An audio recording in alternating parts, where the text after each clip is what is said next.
नमस्कार दोस्तों, एक और टेक्निकल एनालिसिस में आप लोगों का स्वागत है। हम लोग को जो है नेक्स्ट डे किस तरीके से ट्रेड का प्लान करना है, अपना माइंडसेट क्या रखना है, उस टॉपिक पर बात करेंगे। सबसे पहले जो है लास्ट डे जो मैंने एनालिसिस किया था, क्या उस आधार पर ट्रेड करने का मौका मिला कि नहीं मिला और उस कंडीशन पे ट्रेड मिला कि नहीं मिला। ठीक है, सबसे पहले देखेंगे कि जो अपने एक लेवल था वो था 810 का। ठीक है, ये वाला जो लेवल था यहाँ पे 810 का, जो कोई की लेवल था यहाँ पे हम लोग डिसाइड किए थे कि अगर यहाँ पर अगर कुछ बेरिश प्राइसिंग बनाता है उसके बाद नीचे से बिटॉन करता है तो हम लोग टेस्ट में यहाँ पर सेलिंग से ट्रेड का प्लान करेंगे। सेकेंड, अगर यहाँ पर जैसे कि यहाँ पे देखेंगे कि पिछला स्विंग हाई को जो है अच्छे से रिस्पेक्ट दिया, जब मार्केट यहाँ से निकला है तब इस तरीके से, और पिछला स्विंग को ब्रेक करते हुए नीचे जा रहा था। अगर यहीं पर आकर के यहाँ पर उल्टा होता है, पिछला स्विंग हाई को ब्रेक करता है, स्विंग लो को जो है रिस्पेक्ट देता है, तो हम लोग बैंक से ट्रेड का प्लान करेंगे। लेकिन ऐसा कुछ कंडीशन फुलफिल नहीं हुआ और यहाँ पर पूरा प्रॉपर तरीके जो है यहाँ पर बेरिश प्राइसिंग बना करके, डेटा भी पूरा बेरिश था, यहाँ पर डेटा भी पूरा बेरिश था। मैक्स पेन इसको दिखा रहा था 810 तक दिखा रहा था। डेटा जो है कॉल के सेट से जो है भी यहाँ पर जो है कॉल रेटिंग हो रहा था, उसके अकॉर्डिंग जो है हमने यहाँ पर एक सेल का सेट ट्रेड का प्लान किया था। ये वाला अपना स्टॉप लॉस था। अच्छा खासा यहाँ पर जो है अर्निंग देखने को मिला। ठीक है, अपना एनालिसिस के अकॉर्डिंग। अब नेक्स्ट डे हम लोग को जो है किस तरीके से ट्रेड का प्लान करना है, उससे पहले जो है 1 आवर के टाइम फ्रेम में कुछ समझ लेते हैं। चार्ट को जो है थोड़ा सा रीड कर लेते हैं। ठीक है, अब यहाँ से देखेंगे कि मार्केट इस तरीके से जो है हायर इस तरीके से बनाते हुए कैसे जा रहा है।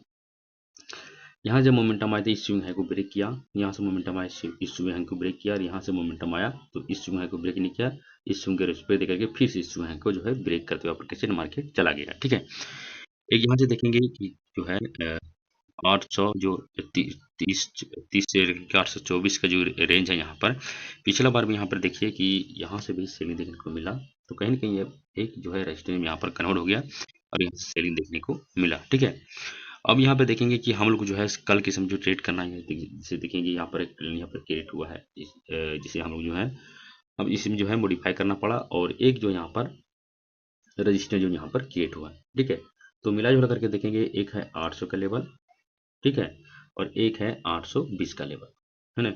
लगभग यहाँ पर देखेंगे तो 20 पॉइंट का यहाँ पर जो है एक यहाँ पर रेंज बन चुका है, और इसी रेंज में हम लोग को जो है ट्रेड का प्लान करना है। ठीक है, तो उसे कैसे करना है और अपना ओपिनियन क्या रखना है इसमें और अपना मेजर क्या रखना है, उसे पहले हम लोग समझते हैं। ठीक है, तो नेक्स्ट डे किस तरीके से ट्रेड करना है, सबसे पहले यहाँ पे देखेंगे 15 मिनट के टाइम फ्रेम पे। 15 मिनट के टाइम फ्रेम पे देखेंगे, यहाँ पर थोड़ा सा नोटिस करना, थोड़ा सा सप्लाई और डिमांड को हम लोग समझ लेते हैं अच्छे से। ठीक है, यहाँ जब सेलिंग आए तो क्या कर रहा है, पिछला स्विंग को ब्रेक किया ब्रेक किया ब्रेक किया, जब यहाँ से बाइंग आए तो क्या किया, यहाँ पर पिछला स्विंग हाई को जो है ब्रेक किया ब्रेक किया ब्रेक किया, पिछला स्विंग को जो है रिस्पेक्ट दिया। ठीक है, फिर अगेन से जो यहाँ पर सेलिंग यहाँ से आया है, यही कंडीशन फिर से यहाँ पर जो है मार्केट दोहराया है। ठीक है, यहाँ जो सेलिंग आया है तो पिछला स्विंग लो को ब्रेक किया है, पिछला स्विंग हाई को जो है रिस्पेक्ट दिया इस तरीके से। ठीक है, तो जो कंडीशन पहले हुआ है वही कंडीशन फिर यहाँ पे फिर से यहाँ पर जो हुआ है, तो ज़्यादातर चांस है कि जो कंडीशन पहले हुआ है, जिसका मोमेंटम पहले दिया है, वही मोमेंटम यहाँ से फिर से आने का चांस हो चुका है। ठीक है, तो आगे के सेशन में हम लोग को जो है यहाँ पर बाइंग स्ट्रेटेजी का प्लान करना है 800 के ऊपर, है ना। लेकिन उसके लिए क्या कंडीशन होना चाहिए और किस तरीके से हमको ट्रेड का प्लान करना, बस सिंपल से अपना जो है माइंडसेट रखना है। ज़्यादा अगर इसमें वो करोगे तो ज़्यादा यहाँ पर कंफ्यूज होते हुए आपको दिखेगा।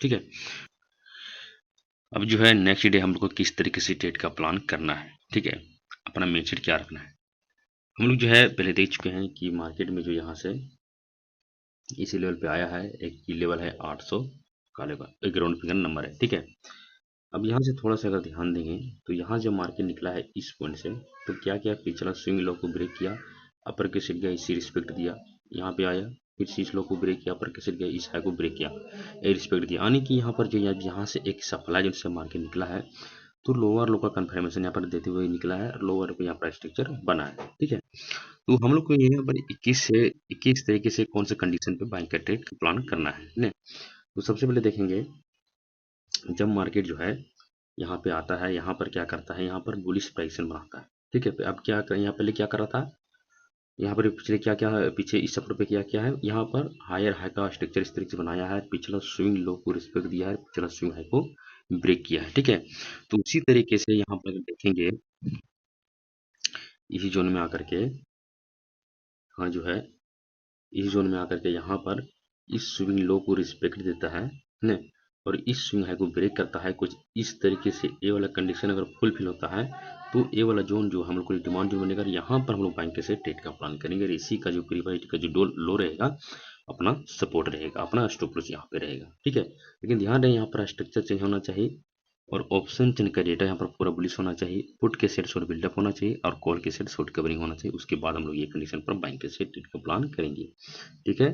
अदरवाइज अगर हम लोग यहाँ पर सेलिंग के सेट का प्लान करेंगे तो सेलिंग के सेट के लिए क्या कंडीशन होना चाहिए, जैसे कि यहाँ पर मार्केट यहाँ पर क्या कर रहा है, लोअर लोग यहाँ पर स्ट्रक्चर बना रहे हैं, ठीक है। तो यहाँ पर क्या करें, कंसोलिडेट करें, उसके बाद रिटर्न ऑन करें, या फिर यहाँ पर इसी ट्रेंड को कंटिन्यू करते हुए जाए और ये सब स्विंग है को रिस्पेक्ट दे, उसके बाद नीचे फिर रिटर्न करें। तो रिटेस्ट पर हम सेलिंग के ट्रेड का प्लान करेंगे। ध्यान रहे ऑप्शन चेन का डेटा यहाँ पर पूरा बेरिश होना चाहिए, कॉल के सेट शॉर्ट बिल्डअप और पुट के सेट शॉर्ट रिकवरिंग होना चाहिए। उसके बाद हम यहाँ पर सेल के सेट इंटरेस्ट जताएंगे, ठीक है। रही बात गैप अप और गैप डाउन की, तो अपना सपोर्ट और रेजिस्टेंस नज़दीकी जो भी रहेगा, नज़दीकी सपोर्ट और नज़दीकी रेजिस्टेंस, गैप डाउन खुल जाएगा तो जाहिर सी बात है एक किलो मनमानी होगा। इस रजिस्टर में जैसे कि अभी सपोर्ट है 800 का एरिया, तो यहाँ पर रजिस्टर में कन्वर्ट होगा। उसके बाद हम यहाँ पर सेलिंग के साथ ट्रेड का प्लान करेंगे, ठीक है। गैप अप में भी सेम स्ट्रेटजी रहेगा। गैप अप अगर खुलता है तो गैप अप के लिए देखिए, गैप अप अगर खुलता है इसमें तो कुछ में ट्रेड करने का जो है नहीं होना चाहिए मेरे हिसाब से। ट्रेड करने का इसमें नहीं है, आपको एक रजिस्टर फाइंड आउट करना है या फिर एक सपोर्ट फाइंड आउट करना है, इसी में आपको जो है ट्रेड करना है, ठीक है। इस सपोर्ट लेवल और रजिस्टर में क्या कंडीशन फुलफिल, उसके हिसाब से आपको जो है ट्रेड का प्लान करना है। तो चलिए मिलते हैं नेक्स्ट वीडियो में, मतलब सीखिए और समझिए।